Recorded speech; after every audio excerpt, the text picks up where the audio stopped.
ओम शांति। ओम शांति। मुरली सभी ने पढ़ी हुई है ना? पढ़ी है?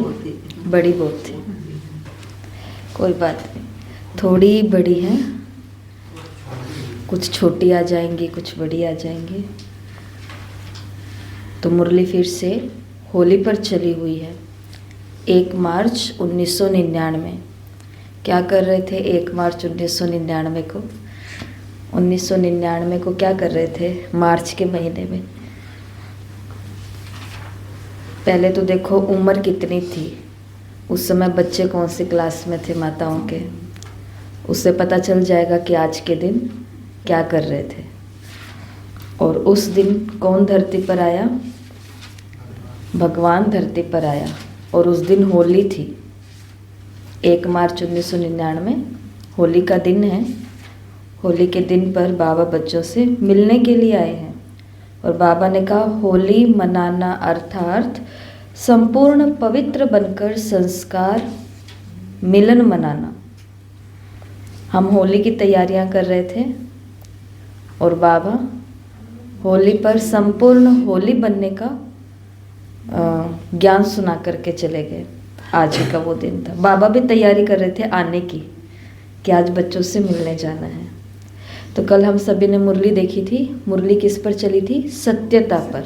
थोड़ी सी रिपीट करेंगे कल की मुरली, कि हमें जो सिर्फ यहाँ पर पढ़ा हुआ है वो भी हमको कितना याद है। तो सत्यता का आधार क्या है?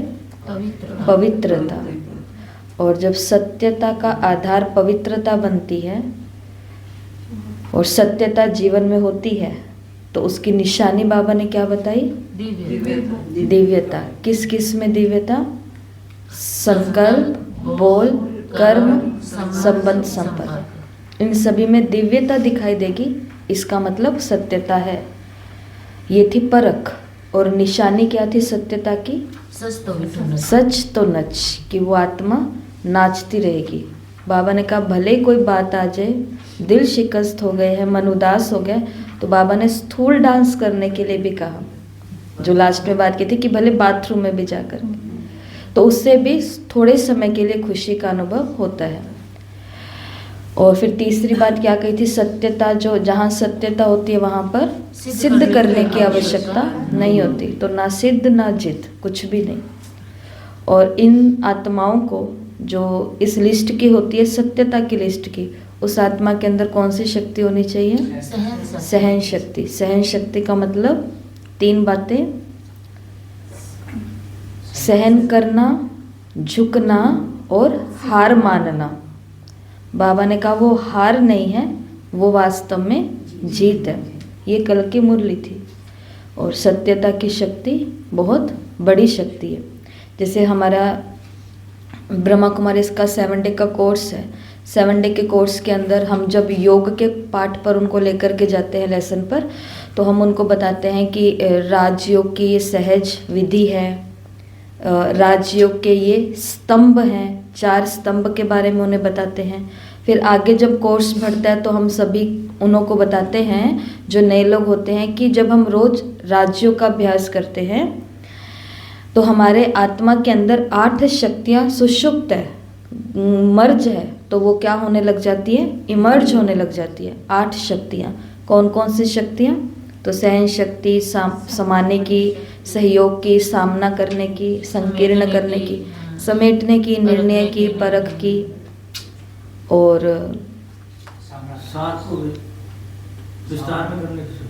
ठीक है, ये सभी शक्तियाँ। तो हम उनको बताते हैं कि ये शक्तियाँ हैं। लेकिन बाबा ने सिर्फ इतनी शक्तियाँ नहीं बताई है, बाबा ने योग का बल बताया है, बाबा ने पवित्रता की शक्ति, एकता की शक्ति, संगठन की शक्ति, एकाग्रता की शक्ति, दृढ़ता की शक्ति, महसूसता की शक्ति। और कल हमने देखी थी सत्यता की शक्ति, कि आत्मा के अंदर सत्यता। जैसे महात्मा गांधी जी का नाम हम सभी ने सुना हुआ है। महात्मा गांधी जी के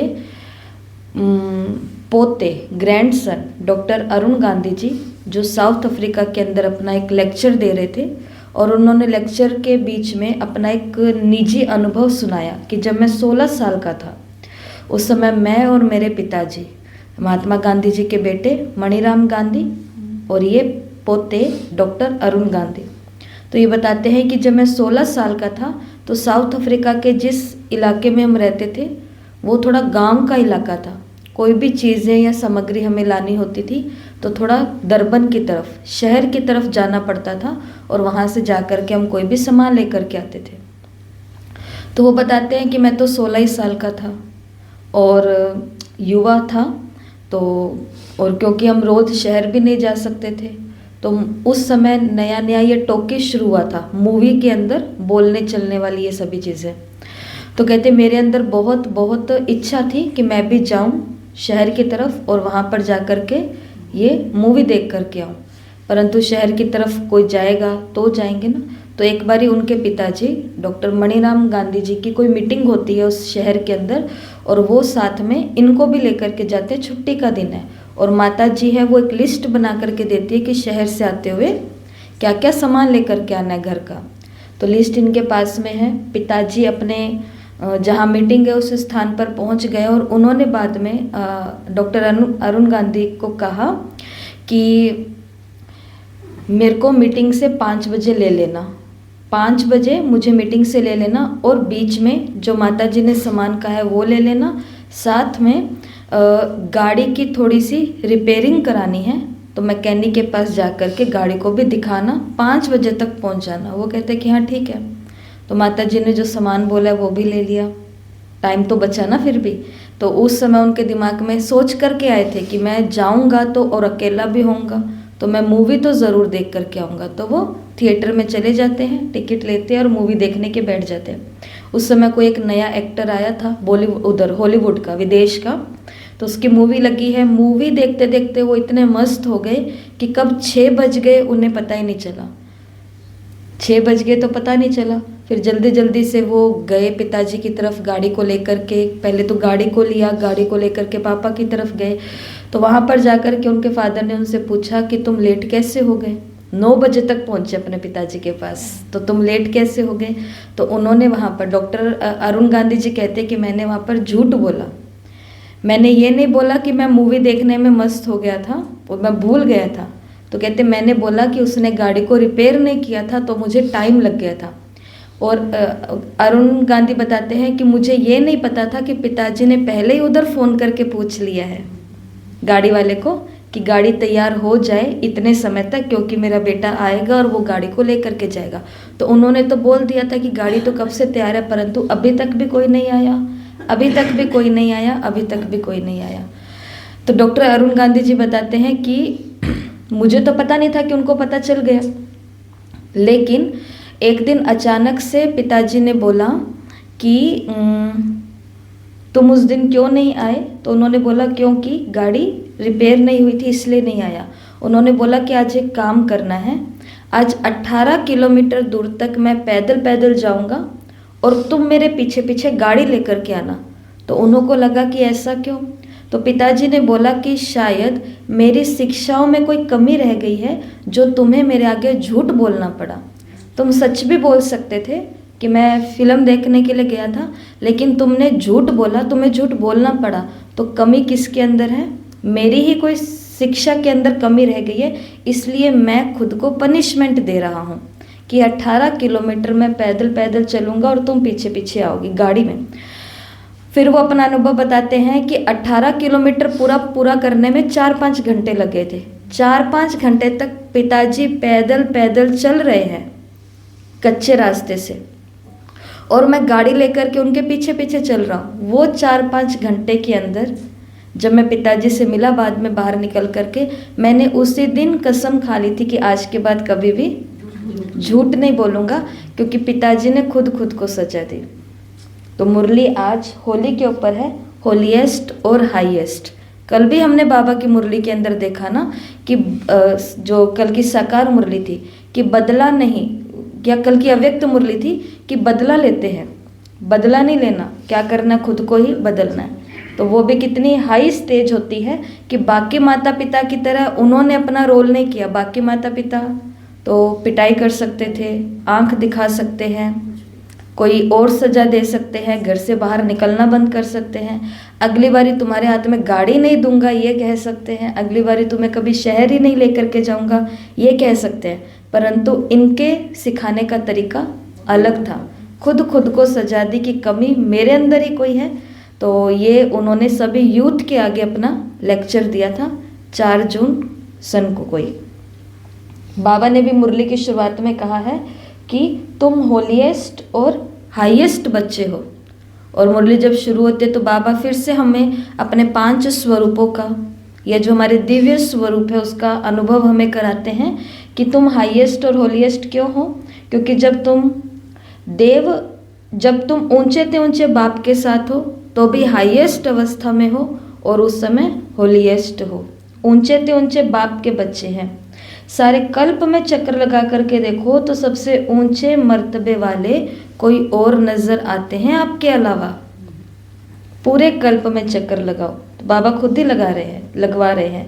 राज्याधिकारी स्वरूप में भी आपसे ऊंचा राज्याधिकारी कोई बना है। फिर पूजन और गायन में देखो, जितनी पूजा विधि पूर्वक आप आत्माओं की होती है उससे ज़्यादा किसी की पूजा विधि पूर्वक होती है। तो सत्युग के अंदर हमारे जैसा राज्याधिकारी आज तक कोई नहीं बना। भले कितना भी बाबा ने मुरली के अंदर बोला है कि 0 0 0 0 0 लगाते जाओ तो multi multi multi multi millionaire बनते जाते हैं। तो कितना भी मल्टी मिलियनियर हो, लेकिन बाबा ने कहा उसके बराबरी का राज्याधिकार नहीं है। और पूजन की विधि आप आत्माओं की जैसी होती है उससे ज़्यादा किसी की भी नहीं होती। एक तरफ आप चैतन्य आत्माएं हो संगम पर, और दूसरी तरफ आपके जड़ चित्रों की पूजा हो रही है। अभी भी देखो गुप्त नवरात्रे चल रहे हैं, 30 जनवरी से शुरू हुए 7 फरवरी तक चलने वाले हैं। अब ये गुप्त नवरात्रों में भी लोग क्या कर रहे हैं, चैतन्य जो जड़ चित्र है देवियों के उनकी पूजा कर रहे हैं। और जितने भी रिद्धि सिद्धि वाले हैं, तांत्रिक होते हैं, वो सभी अपनी देवी से शक्तियाँ कब लेते हैं, इन्हें गुप्त में लेते हैं। जो प्रत्यक्ष नवरात्र होते हैं वो तो आम लोग रखते हैं, सब लोग रखते हैं, परंतु गुप्त नवरात्र। तो बाबा ने कहा एक तरफ अभी अभी चैतन्य में भी हैं और अभी अभी ही अपने जड़ चित्रों की पूजा होते हुए भी देख रहे हैं। तो वंडरफुल खेल है ना। और राज्य के हिसाब से भी सारे कल्प में निर्विघ्न अटल अखंड राज्य आप आत्माओं का ही चलता है। राज्य तो बहुत बनते हैं परंतु आप विश्व राजन और रॉयल फैमिली में भी सबसे श्रेष्ठ हो। तो राज्य में भी हाईएस्ट हो, पूज्य के रूप में भी हाईएस्ट हो, और अब संगम पर तो राज्य के और पूज्य इन दोनों स्वरूपों में हम हाईएस्ट और होलीएस्ट अवस्था में हैं। और अब संगम पर बाबा ने क्या बोला कि संगम पर भी बाबा ने बोला 3 चीज़ें आपको मिली है जो इस संसार में हर किसी को नहीं मिलती। क्या? परमात्म वर्षा, परमात्म मिलन और परमात्म प्यार का अधिकार। तो परमात्म वर्षे का अधिकार, परमात्म मिलन का अधिकार और परमात्म प्यार का अधिकार, ये तीनों अधिकार संगम युग में बाबा ने कहा आप हाईएस्ट आत्माओं के पास है। तो परमात्म वर्षे का अधिकार, कौन सा अधिकार है हमारे पास परमात्म वर्षे का? संगम युग का परमात्म वर्षा, जितनी भी प्राप्तियां हैं, ये प्राप्तियां संगम युग पर प्राप्तियां हैं। संगम युग पर ऐसी कौन सी प्राप्तियां हैं जो सारे कल्प में नहीं हो सकती है? अतीन्द्रिय सुख, प्रभु मिलन, और संगम की प्राप्तियां, हाँ प्रभु मिलन, ज्ञान शक्तियां, सारी प्राप्तियां ही संगम पर है। सत्युग के अंदर तो इसी की प्रारब्ध मिलेगी। दुआओं का खजाना, भगवान की दुआएं, ब्राह्मण परिवार की दुआएं, संसार की दुआएं, स्वयं की दुआएं। स्वयं की दुआएं उस दिन बाबा ने क्या बताई थी? स्वयं की दुआ क्या होती है? खुशी। जब आत्मा खुश होती है तो वो खुद को दुआ देती है, और जब आत्मा तनाव में होती है खुद को बद्दुआ देती है, और उसकी रिजल्ट भी निकल करके आती है किस रूप में? बीमारियों के रूप में। खुद को आत्मा परेशान कर रही है।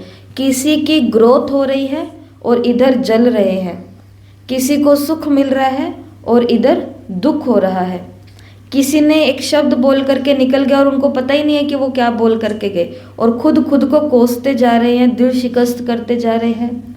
या जैसे कल की मुरली में बाबा ने बोला कि आपने इतना खर्चा करके प्रोग्राम किया, इतने आपने लोगों के लिए ये दिया और ये सब चीज़ों का प्रबंध किया, सब कुछ किया, लेकिन फिर भी कोई एक भी नहीं पहुंचा तो भी आत्मा खुद को परेशान करती है। तो उसके लिए भी कल बाबा ने कहा ना कि आपने किया ना, आपने अपना कर्म किया, आपने तो अपना जमा कर लिया। तो परमात्म वर्षे का अधिकार हमें कौन सा प्राप्त होता है कि संगम की प्राप्तियां। फिर मुरली के अंदर बाबा ने आगे बोला परमात्म मिलन का अधिकार कौन सा प्राप्त होता है। परमात्म मिलन का अधिकार यही है कि बाबा ने मुरली के अंदर पूछा कि आप बच्चे भगवान से मिलन करके खुश है ना। तो बाबा ने कहा फिर ये क्यों पूछते हो कि विनाश कब होगा। जब मिल रहे हैं, मैं और बाबा अच्छे से मिल रहे हैं, रोज अमृत वेले भी मिलन हो रहा है, सेवाओं में भी मिलन हो रहा है, मधुबन अपनी डेट पर जाते हैं बाबा मिलन की सीजन की, तो भी बाबा मिलन हो रहा है, बाबा मिलन हो रहा है। तो बाबा ने कहा जब परमात्म मिलन का अधिकार आपको मिला है तो क्यों पूछते हो कि विनाश कब होगा। विनाश होगा इसका मतलब बाबा मिलन तो खत्म हो जाएगा ना।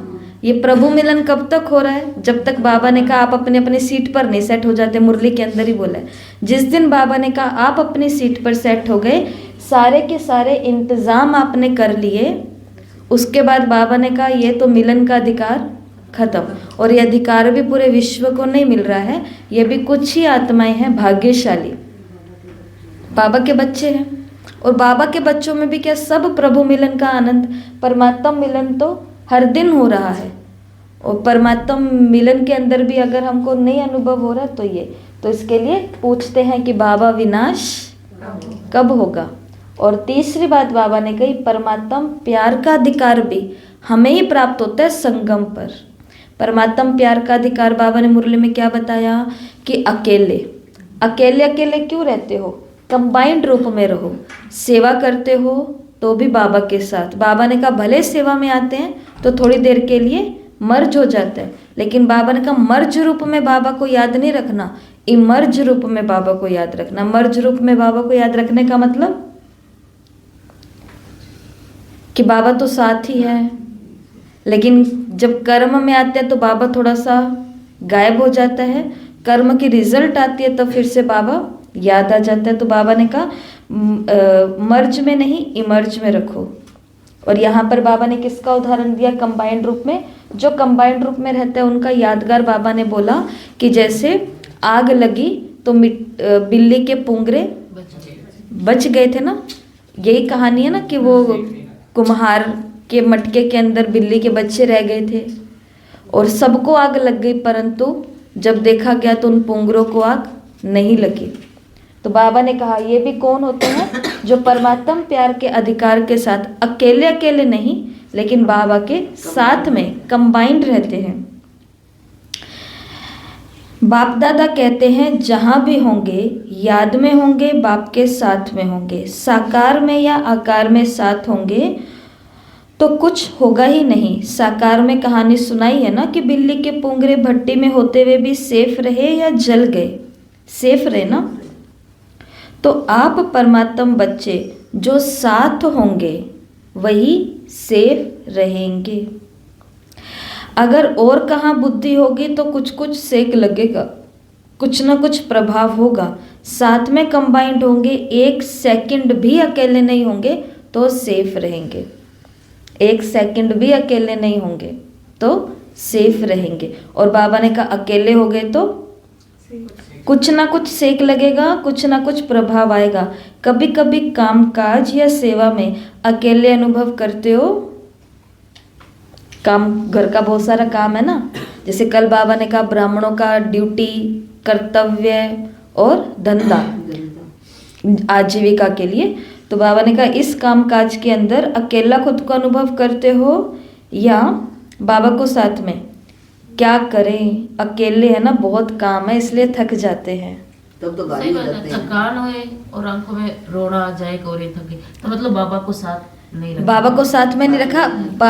बाबा ने देखो मुरली के अंदर कितना बोला कि बाबा के ही साथ रहोगे और तो कोई आपके जीवन में है नहीं। कल भी बाबा ने कहा योग किससे लगेगा, बाबा के अलावा दूसरा कोई है? तो नो डाउट योग तो बाबा से लगेगा। परंतु मुरली के अंदर बाबा ने मर्ज और इमर्ज की बात करी है कि ये जो बाबा की याद काम धंधा करते करते या सेवा करते करते, कि मेरे को बाहर भी सेवा करनी है, मेरे को ये भी सेवा करनी है, मेरे को घर का भी देखना है, मेरे को अपने कपड़े लत्ते भी देखने हैं, मेरे को वो भी है, मेरे को वो भी है। अकेला अकेला इतना सारा और करना तो पड़ेगा करना तो पड़ता है, ये सबको करना पड़ता है, तो कहाँ जाएंगे? इसके लिए बाबा ने कहा कि मर्ज रूप में नहीं, याद किस रूप में होए? इमर्ज रूप में। और कितना सुंदर बाबा ने कहा, दो भुजा वाला कौन ज़्यादा आपको सहयोग देगा? अकेले अकेले करे और सोचते हैं कि काश एक और कोई जना साथ होता, 2 हाथ के 4 हाथ हो जाते तो कितना अच्छा काम हो जाता।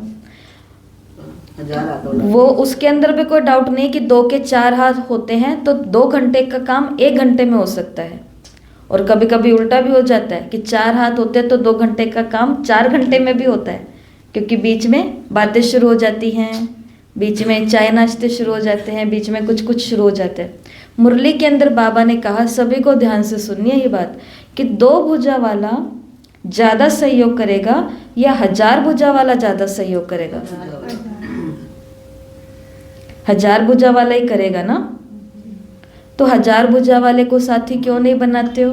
कोसते 2 भुजा वाले को, वो हेल्प करे, वो हेल्प करे। और उनकी याद में फिर रोते भी है, काम सेवा करते करते भी किसकी याद आ जाती है? ये बाबा केवल गृहस्थियों को थोड़ी ना, मुरली उनके आगे थोड़ी ना चलती है।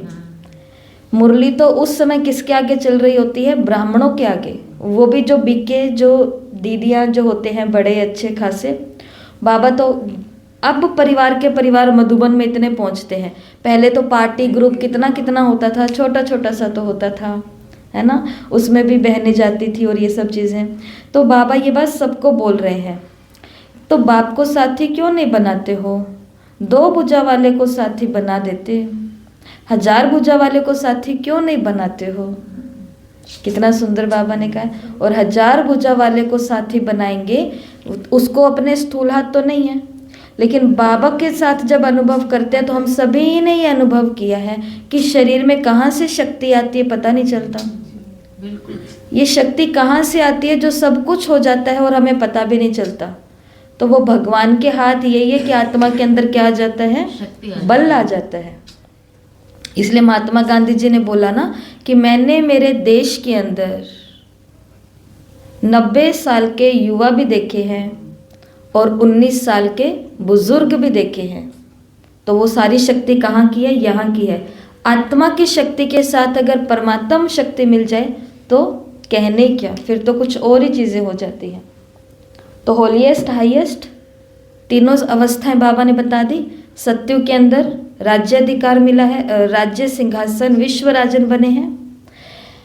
द्वापर के अंदर मध्यकाल में बाबा ने कहा पूजन गायन पूरा विधि पूर्वक आपका हो रहा है। चैतन्य भी आप है और जड़ चित्रों का होते आप देख रहे हो।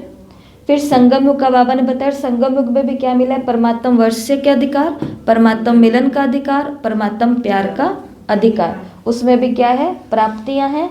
विनाश कब होगा? ये मिलन की बात बाबा ने कही। और प्यार क्या है? कि सदा हम उसके साथ कंबाइंड रहे। 2 भुजा वाले को नहीं, 1000 भुजा वाले को अपना साथी बनाए। फिर मुरली के आगे बाबा ने, ये आपने पढ़ी है मुरली, कि बाबा ने कहा ज़्यादा से ज़्यादा कौन से संकल्पों में रहो, किस समय का आनंद लो? संगम युग के सुख और सुहेजों को। ये इससे पहले एक और बाबा का अच्छा महावाक्य वो देखते हैं कि व्यक्त रूप से अव्यक्त रूप में सहयोग देने की रफ्तार ब्रह्मा बाप की तीव्र हो गई है। कल हमने यही बातें की थी ना कि पहले तो ब्रह्मा बाबा भी क्या थे? 2 हाथ वाले थे, व्यक्त थे। अभी ब्रह्मा बाबा भी क्या हो गए हैं? बाप समान अव्यक्त हो गए हैं। तो बाबा ने कहा मदद ज्यादा कौन करेगा? व्यक्त करेगा या अव्यक्त करेगा? और व्यक्त तो पहले सिर्फ मधुबन में रहता था और अभी एक के पास है। मुरली में भी बाबा ने कहा कि बस बोलो बाबा और बाबा तो आ जाएंगे, हाजिर है। तो इसके लिए ये भी बाबा ने कहा। फिर संगम युग के सुख और सुहेजों की बात बाबा ने कही है कि संगम युग मज़े का युग है। संगम युग मज़े का युग है। संगम युग मूंझने का युग नहीं है, कंफ्यूज होने का युग नहीं है, सदा खुश रहने का युग है, प्राप्तियां करने का युग है। खुशी तब कम होती है जब कोई अप्राप्ति होती है। बाबा का बनने के बाद भी देखो, भगवान से वर्ष से मिलने का अधिकार मिला, भगवान से मिलन करने का अधिकार मिला, भगवान से प्यार करने का अधिकार मिला। इतना सारा अधिकार मिलने के बाद भी अगर अप्राप्ति है तो संगम युग के सुख और सुहेज का अनुभव नहीं कर सकते। संगम युग में भी मज़े लेने के बजाय क्या हो जाता है, हर बात में कंफ्यूज रहते हैं। यहाँ भी ऐसा होता है, यहाँ भी ऐसा होता है, ये भी ऐसे हैं, ये भी ऐसे करते हैं, ये भी सारा संगम युग ये देखने में निकल जाएगा।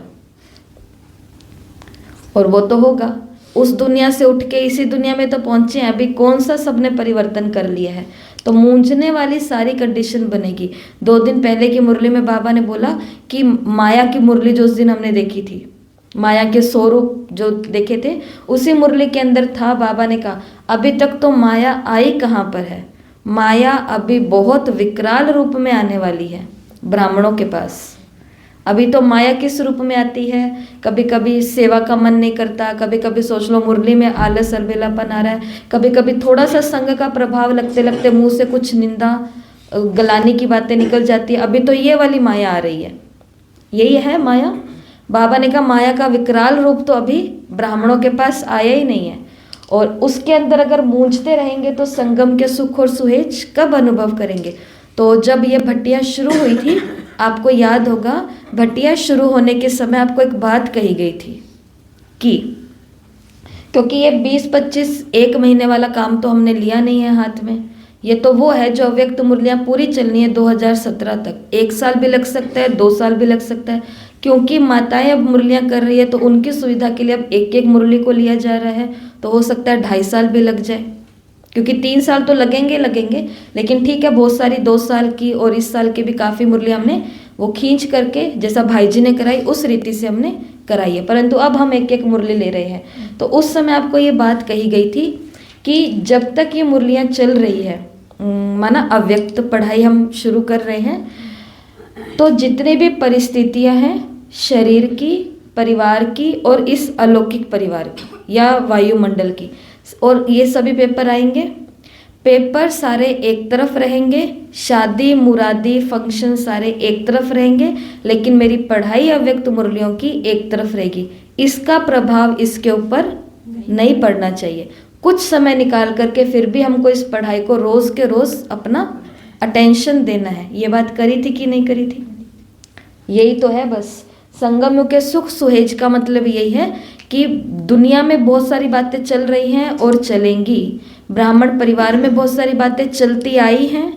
ब्रह्मा बाबा का बताया ना कि क्या ब्रह्मा बाप ने वैरायटी बच्चों को, खिटपिट को नहीं देखा, लेकिन ब्रह्मा बाप का तो खुद के साथ ये पक्का वायदा था कि इनकी खिटपिट को देखते देखते मुझे कंफ्यूज नहीं होना है, मुझे अपने संगम के सुख सुहेजों को बाबा के साथ इमर्ज रूप में अनुभव रखना है। तो बातें सारी एक तरफ रहेगी, लेकिन मेरा संगम का पुरुषार्थ और मेरी संगम की अवस्था ये एक तरफ रहेगी। तो ये सुख सुहेज कब हमें अनुभव होंगे? जब बाबा की याद इमर्ज रूप में रहेगी, जो बाबा ने मुरली के अंदर पहले बता दे कि कामकाज करते करते थोड़ा बाबा भूल जाता है, तो वो मर्ज में नहीं, वो और हमारी अलबेलेपन की भाषा क्या होती है मर्ज की, कि बाबा तो है ही, बाबा ही तो है, बाबा तो देख रहा है, बाबा तो साथ है, बाबा के अलावा बताओ मेरा कौन है। बाबा ने कहा ये बोलना भी मर्ज है। लेकिन अगर हम कोई कामकाज कर रहे हैं, सेवा कर रहे हैं और हम खुद को अकेला महसूस कर रहे हैं, थका हुआ महसूस कर रहे हैं, हारा हुआ महसूस कर रहे हैं, इसका मतलब याद मर्ज है, इमर्ज नहीं है। इमर्ज याद है तो दूसरे की आवश्यकता नहीं है। दूसरे को तो बाबा अपने आप से योगी बनाएगा ना, याद ही नहीं आएगी। तो ये संगम के सुख और सुहेज। फिर बाबा ने मुरली के अंदर स्पष्ट ये बात बोली है कि जहाँ अपवित्रता है वहाँ बाप की याद नहीं हो सकती है। शिवरात्रि के कार्यक्रम, शिव जयंती के कार्यक्रम पूरे भारत और बाहर के देशों में ब्रह्मा कुमारी इसके शुरू हो चुके हैं, 1 महीने में शुरू हो जाते हैं। फरवरी की 26-27 तारीख को शिवरात्रि है, तो इस महीने के 1-2 तारीख से लगभग सभी सेवा केंद्रों पर कार्यक्रम शुरू हो गए हैं। ये हमारा कल्चर है, बीकेएस का, ब्राह्मणों का ये कल्चर है। शिवरात्रि का 1 महीने तक कार्यक्रम करना है जैसे भी, तो सबने शुरू कर दिया है। और शिवरात्रि के प्रवचन बहनें जहाँ जहाँ करती है, वहाँ पर शिवलिंग पर हम क्या क्या चढ़ाते हैं इसके बारे में वो दुनिया को बिल्कुल स्पष्ट ज्ञान देती है। हम अक क्यों चढ़ाते हैं, हम धतूरा क्यों चढ़ाते हैं, हम बेलपत्तर क्यों चढ़ाते हैं, हम बेर क्यों चढ़ाते हैं, और एक चीज़ और चढ़ाते हैं, वो है जल और दूध। इसका भी ज्ञान देती है। तो जब जल और दूध है, वही पॉइंट ये है जो प्रवचन के अंदर भी आपने सुना होगा कल परसों। तो वहाँ पर उन लोगों को यही बात ही बताई गई नयों को कि जल या दूध हम भगवान शिव पर क्यों अर्पण करते हैं, क्योंकि शीर और नीर, जल और दूध, ये दोनों ही पवित्रता का रूप बताए गए हैं। जल में स्नान करते हैं तो शरीर स्वच्छ हो जाता है, और वो पवित्र जल हो, नदी हो, उसमें स्नान करते हैं तो हमारा आचरण भी पवित्र बन जाता है, ऐसा माना हुआ है सब लोगों ने। दूध के लिए भी बोलते हैं कि सबसे अच्छा भोग कौन सा होता है, खीर का होता है, क्योंकि उसमें दूध है, मेवा है, ये है वो है। तो दूध को और जल को हमेशा क्या माना गया, भक्ति के अंदर शुद्ध माना गया है। तो जल और दूध ही भगवान पर क्यों चढ़ाते हैं, क्योंकि भगवान बोलते हैं जिसकी बुद्धि पवित्र है मेरे को याद वही कर सकता है, और जिसकी बुद्धि अपवित्र है वो बाप की याद नहीं ठहर सकती है। कांटा लगा हुआ ना यहाँ पे, कांटा, क्रॉस, याद नहीं। तो अपवित्रता जहां पर होगी वहां पर बाप की याद नहीं होगी।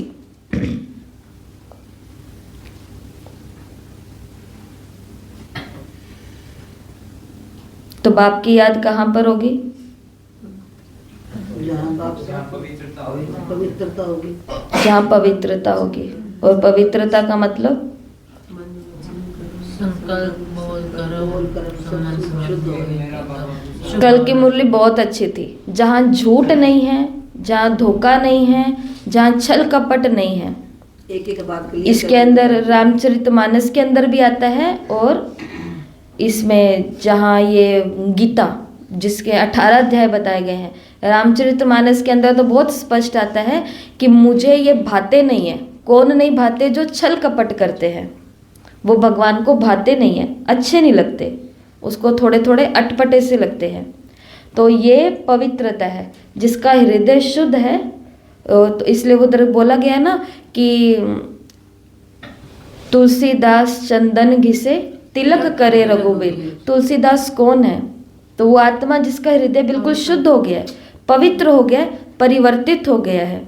क्योंकि परिवर्तन तो किया ना, उससे पहले तो वो क्या थे तुलसीदास जी, उनको क्या तो अपने जीवन में दिख रहा था, क्या उनका जीवन निकला था, क्या उनको सामने वाले व्यक्ति में दिख रहा था। तो ये तो इसलिए पवित्रता, ब्रह्मचर्य का नाश का ही ये परिणाम है कि जो लोग कभी भरी सभाओं में दहाड़ते थे, अब उन्हें लोगों के सामने आने में भी शर्म आती है। ये भारत का भी दुर्भाग्य है। भारत का जितना भी विस्तार हुआ था, भारत किस लिए जाना जाता था, यहाँ के महान ब्रह्मचर्यों के कारण। और आज ये अपवित्रता ही कारण बनी है, जिसके कारण जो ब्रह्मचर्य की बात करते हैं उन लोगों को सामने आने में भी शर्म आती है, क्योंकि लोग उनको गलत समझते हैं। माना जिसको राइट रास्ता बताया जाएगा उसको कहेंगे, जैसे आजकल YouTube के अंदर बहुत सारे वीडियोस आ रहे हैं संत महात्माओं के, तो उसके अंदर वो यही बात ही बोलते हैं ना, रिपोर्टर्स उनसे उल्टी बातें पूछते हैं कि आप इनको आचरण में रहने के लिए क्यों बोलते हो, कपड़े अच्छे से मर्यादा से पहनने के लिए क्यों बोलते हो।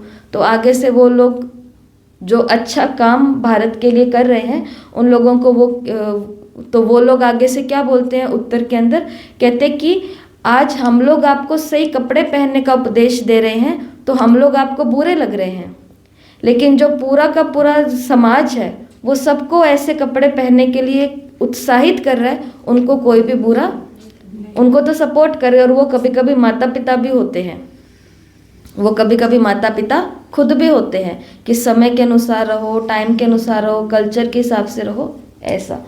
तो जहाँ अपवित्रता है वहाँ पर बाप की याद नहीं हो सकती। ये मुरली के अंदर बाबा ने कहा।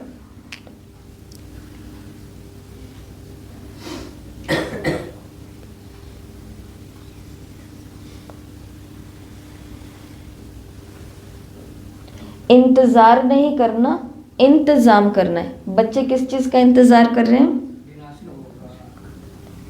और सतयुग कब आएगा, कैसे आएगा, बस यही सोचते हैं।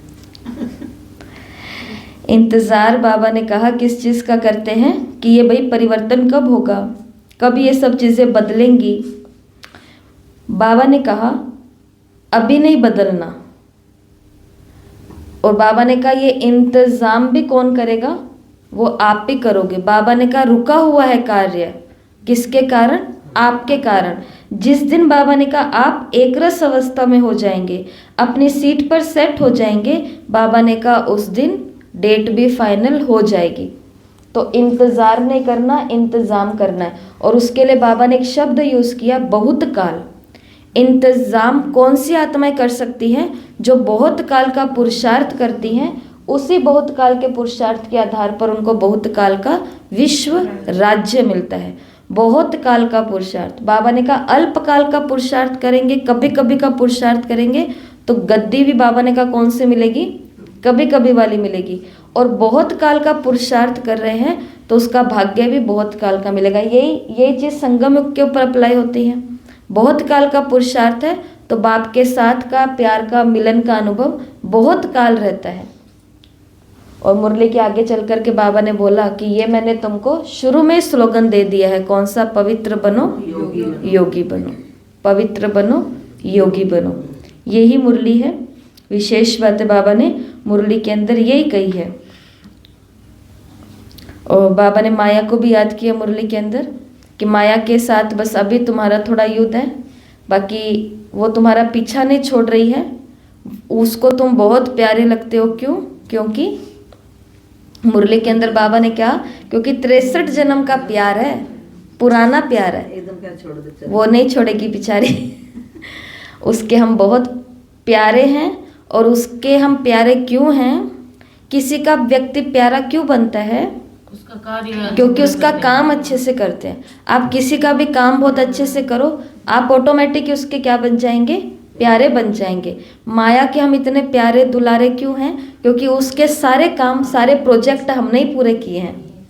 उसने हमें प्रोजेक्ट दिया कि भगवान सर्वव्यापी है, फैला दो बात सब जगह। और हमने जो देवी देवता धर्म वाले थे उन्होंने ही डंके की चोट के ऊपर सबको क्या कहा? कण कण में भगवान है, ठिक्कर भीतर में भगवान है, तुझ में मुझ में सब में भगवान है। तो माया का काम पूरा ईमानदारी से किया लास्ट जन्म तक। और भी माया ने बहुत सारे काम हमसे कराए हैं विकारों के वशीभूत। तो बाबा ने कहा 63 जन्म का प्यार है। तो जहाँ बाप होगा वहाँ माया नहीं आएगी, माया भाग जाएगी। आप जानते हो कि माया से प्यार रखना है या बाप से प्यार रखना है? माया का तो मेरे से प्यार है, मुझे किससे प्यार रखना है? बाप से प्यार रखना है या माया से? तो जहाँ बाप होगा ना वहाँ माया नहीं आएगी, माया भाग जाएगी। हिम्मत भी नहीं होगी माया की बाप के नजदीक आने की। तो यहाँ पर भी हम खुद को अकेला अनुभव करेंगे तो ही माया आएगी। अगर बाप के साथ कंबाइंड है तो बाबा ने कहा माया दूर से भाग जाएगी। जैसे दादी बोलते थे, प्रकाशमणि दादी को कहते थे कि दादी माया बहुत आती है, विघ्न बहुत आते हैं। तो दादी क्लास के अंदर क्या बोलते थे, क्लास कराते थे तो बोलते थे कि मैं माया को बोलती हूँ कि मेरे पास आ, और माया मेरे पास नहीं आती है। और दादी से सब पूछते भी थे क्योंकि आप इतने बड़े संस्था के चीफ हो और उस समय विदेशों की सेवाएं और बहुत सारी चीज़ें, तो फिर आप बाबा को कैसे याद करते हो? तो दादी ने यही बताया ना कि मैं बीच बीच में ज़्यादा समय नहीं मिलता परंतु कुछ सेकंड का, मुरली के अंदर बाबा ने कहा है कि कुछ सेकंड का। वैसे तो बाबा ने कहा कि 4 घंटे तक भी सबको अपना योग लेके जाना है, चाहे हॉस्पिटल वाले हैं, ग्लोबल हॉस्पिटल वाले हैं, चाहे मधुबन निवासी हैं, चाहे शांतिवन वाले हैं, जो सेवा कर रहे हैं, बाबा ने कहा सेवा भी कभी कभी 8 घंटा करनी पड़ती है, कभी कभी बाबा ने कहा 12-12, 14-14 घंटा भी करनी पड़ती है, लेकिन फिर भी बाबा ने बोला कि याद का चार्ट कहाँ लेकर के जाओ, 4 घंटे तक लेकर के जाओ। कौन सा? बैठने वाला योग जो होता है, 4 घंटे तक लेके जाओ। फिर बाबा ने मुरली के अंदर क्लियर किया है कि 4 घंटे लगातार नहीं होएगा कि मैं 1 घंटा बैठ जाती हूँ, 1 घंटा बैठ जाती हूँ, 1 घंटा 1 घंटा नहीं। तो बाबा ने क्या बोला, कुछ कुछ मिनट निकालो, 5-5, 10-10 मिनट करके बाबा ने कहा 4 घंटे का योग अपना जमा कर लो। तो बाबा ने यही कहा ना मुरली के 5-5, ज़्यादा से ज़्यादा 8 घंटे की ड्यूटी है, कम ही है। इत्तेफाक कभी एक्स्ट्रा देनी पड़ती है, लेकिन और जिम्मेवारी तो नहीं है ना। चलो बिजली वाले को बिजली की जिम्मेवारी है, जिसको जो ड्यूटी है एक ही ड्यूटी है, अनेक नहीं है। 8 घंटा तो ड्यूटी के लिए बाप ने दिए ही हैं, कभी 12 घंटा भी हो जाते हैं, तो 8 घंटा आराम। अच्छा 12 घंटा तो ड्यूटी भी, 4 घंटा तो फिर भी बचता है। 8 घंटा आराम, 12 घंटा ड्यूटी, 20 घंटे हो गए। 4 घंटे बाबा ने कहा फिर भी बच रहे हैं। 12 घंटे से ज़्यादा तो ड्यूटी नहीं होगी ना, 12 घंटे में तो सारा दिन आ जाता है। फिर कभी रात को करनी पड़ती होगी तो दिन हल्का होगा, तो कम से कम 4 घंटा पावरफुल योग रहता है। निरंतर याद तो है ही, लेकिन पावरफुल याद कम से कम 4 घंटा होनी चाहिए। निरंतर तो याद कर ही रहे बाबा को, लेकिन पावरफुल याद कितने घंटा होनी चाहिए? 4 घंटा होनी चाहिए, कम से कम 4 घंटा। और इसको भी बाबा ने टुकड़े टुकड़े के अंदर दे दिया है कि 5 मिनट 10 मिनट पावरफुल स्टेज बनाओ, टोटल में 4 घंटा होना चाहिए। ये अव्यक्त मुरली 1 मार्च 1999 को बाबा ने खुद ही सारा प्लान दे दिया। तो माताएं भी अपने पूरा दिन का चार्ट देखें कि घर का काम पूरे दिन हमको कितने घंटे करना पड़ता है। 12 घंटे का भी निकल रहा है, उसमें भी बाबा ने चार्ट दे दिया कि 8 घंटे सो लो, आराम कर लो, 4 घंटे फिर भी बचते हैं। तो टुकड़े टुकड़े के अंदर तुम बाबा को, जैसे मम्मा को बच्चों ने कहा कि मम्मा बाबा ने कह दिया कि ये चित्र हमको बनाने इतनी देर के अंदर, इतने दिन के अंदर, शिव जयंती पर बाबा को देने थे कोई सेवा के निमित्त, और उस समय प्रिंटिंग मशीन नहीं थी कि उसमें डालो और प्रिंट निकल करके आ जाए, बनाने थे। तो बच्चों ने बोला कि मम्मा आपने बाबा को हाँ क्यों बोला, क्योंकि ये नहीं हो पाएगा। तो मम्मा ने आगे से क्या बोला, जगदम्बा सरस्वती की बुक है तो उसके अंदर दिखाया हुआ है ना, लिखा हुआ है कि मम्मा ने आगे से बच्चों को क्या बोला कि बताओ बाबा ने हमें आसमान के तारे तोड़ने के लिए कहा है? तो बच्चों ने कहा नहीं कहा। तो मम्मा ने कहा कि बाबा ने हमें तारे तोड़ने के लिए क्यों नहीं कहा? क्योंकि बाबा को पता है कि ये बच्चे नहीं कर सकते। बाबा ने हमें 7 दिन में या 15 दिन में ये चित्र बनाने के लिए कहा है, लगभग मान लो 100 चित्र बनाने के लिए कहा है।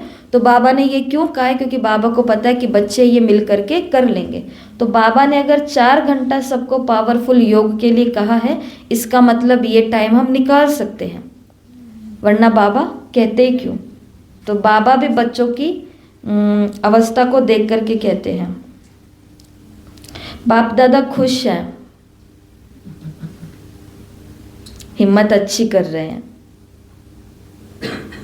हिम्मत हारना नहीं, हिम्मत रखेंगे तो परिवार की भी मदद मिलेगी, बड़ों का भी मन से सहयोग मिलेगा, और बाप तो 1 का पदम गुणा देगा। हमारी हिम्मत पर भगवान 1 का पदम गुणा देगा और मन से सभी को सहयोगी बना देगा। तो ऐसी बाबा ने सभी से बात करी।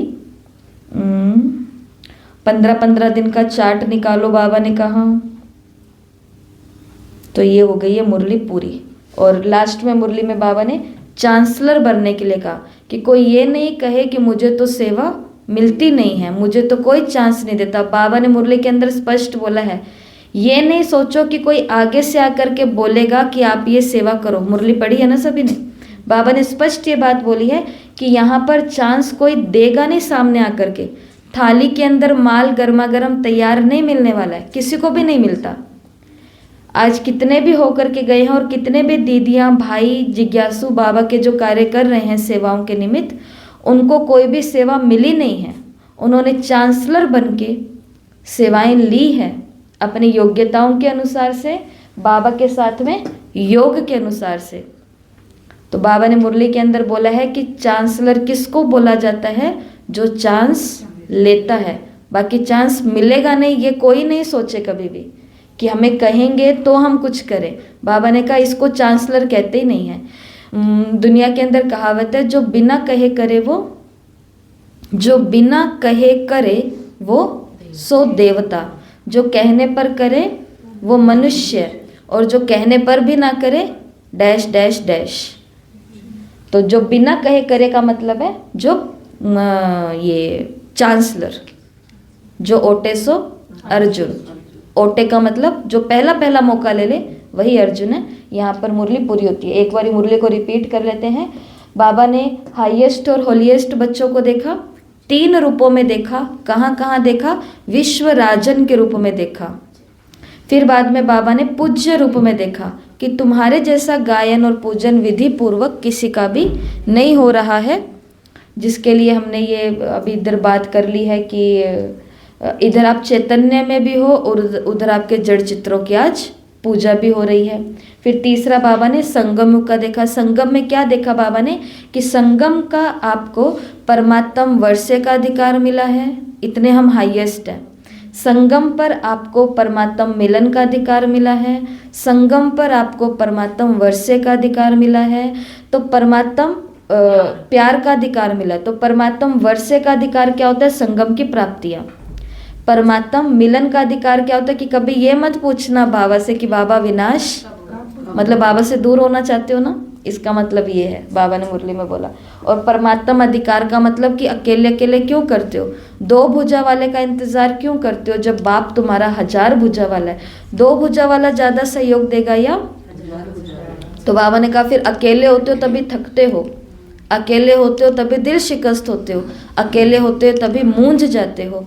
फिर बाबा ने संगम के सुख और संगम के सुहेजों में रहो, मूंझो नहीं, मौज में रहो। संगम युग कंफ्यूज होने का युग नहीं है। लेकिन ये भी सभी को नोट कर लेना है कि कंफ्यूज होने की परिस्थितियां सारी यहाँ ही दिखेगी, कि यहाँ जहाँ भगवान आता है वहाँ भी ये सब कुछ हो रहा है। ये बोलते हैं कि देवता बनने हैं, ये करना है, ये करना है, वहाँ पर भी हो रहा है, तो बिल्कुल वहीं पर ही होगा। कितनी सुंदर बात भाई जी ने बताई थी कि जन्म की दुनिया के अंदर तो वो सभी आत्माएं रह रही हैं जो द्वापर युग के बाद आई हैं, माना सब जगह। और बीके परिवार के अंदर कौन सी आत्माएं आ रही है? जो सत्युग त्रेता वाली, जिन्होंने शुरुआत की है, मतलब जहाँ से पुण्य की शुरुआत हुई और जिन्होंने पाप की भी शुरुआत की है। तो जन्म जन्मांतर की पापी आत्माएं मिल रही हैं। सारा गड़बड़ी तो देवकुल की आत्माओं ने की है ना, वो तो बाद में आए हुए हैं। सारे विकार हमसे शुरू हुए, सारी भक्ति कर्म कांड हमसे शुरू हुए, सारे छल कपट हमसे शुरू हुए। हमने तो दुनिया को ट्रेंड किया, पहले आने वालों ने पीछे आने वालों को सबको सिखाता गया, क्योंकि हमारे पीछे जो द्वापर युग से आए वो तो ऊपर से अच्छी अच्छी आत्माएं आ रही थी। हम पुराने थे, हम दुनिया को नया वैसे ही बना दिया। तो ये हम वो वाली आत्माएं यहाँ पर इकट्ठी हुई हैं जो जन्म जन्मांतर की ट्रेनिंग ली हुई है माया के साथ में। 63 जन्म का रिश्ता है।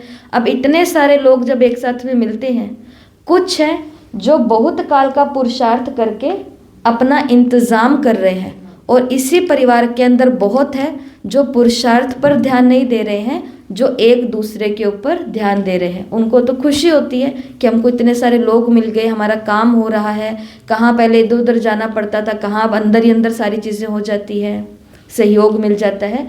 तो इसके लिए सब चीज़ें होंगी, परंतु बाबा की याद को मर्ज नहीं इमर्ज रूप में रखना। कन्फ्यूज तो नुकसान किसका करेंगे? मूंझ जाओ, छोड़ दो, भाग जाओ, निकल जाओ, तो नुकसान किसका हुआ?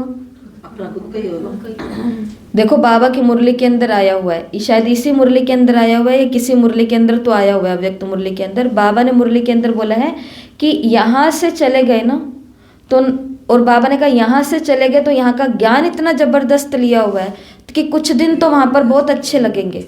लेकिन बाबा ने कहा ना वहाँ के रहेंगे ना यहाँ के रहेंगे। पता नहीं इस मुरली में है या कोई मुरली में तो है जरूर। घर के रहेंगे ना घाट के रहेंगे, कहीं नहीं रहेंगे। ये ज्ञान ऐसा है क्योंकि इसमें आदि मध्य अंत की ज़्यादा नॉलेज हमको मिल चुकी है सारी की सारी, तो ये बहुत प्रॉब्लम होती है। ठीक है। फिर आगे बाबा ने मुरली के अंदर बोल दिया जहाँ अपवित्रता है, तो जब योग नहीं लगे तो खुद की चेकिंग करनी है कि मन के अंदर अपवित्रता आ चुकी है, तभी बाबा की याद ठहर नहीं रही है। तो अपवित्र हृदय के अंदर भगवान की याद नहीं ठहर सकती। बहुत काल का पुरुषार्थ करके बहुत काल का विश्व राज्य लेना है, इंतजार नहीं करना, इंतजाम करना है, चांसलर बनना है, सेवा करने का चांस मिलेगा नहीं। और पवित्र बनो, योगी बनो। मुरली कंप्लीट होती है। आज का यही होमवर्क है। कल के आपको ये सारे के सारे शेप चार्ट और फ्लो चार्ट आपके ग्रुप में भेजे हुए हैं, यही आपको बनाना है तो यही बना लेना। मुरली को एक बारी और फिर से पढ़ करके आपको और अच्छे अपनी तरफ से कोई पॉइंट लगते हैं तो बहुत अलग अलग चार्ट दिए हुए हैं, शेप और ये सभी चीज़ें, कोई भी उठा करके बॉक्स बॉक्स बॉक्स कुछ भी करके आप अपने हिसाब से भी ये बना सकते हो। ठीक है। ओम शांति।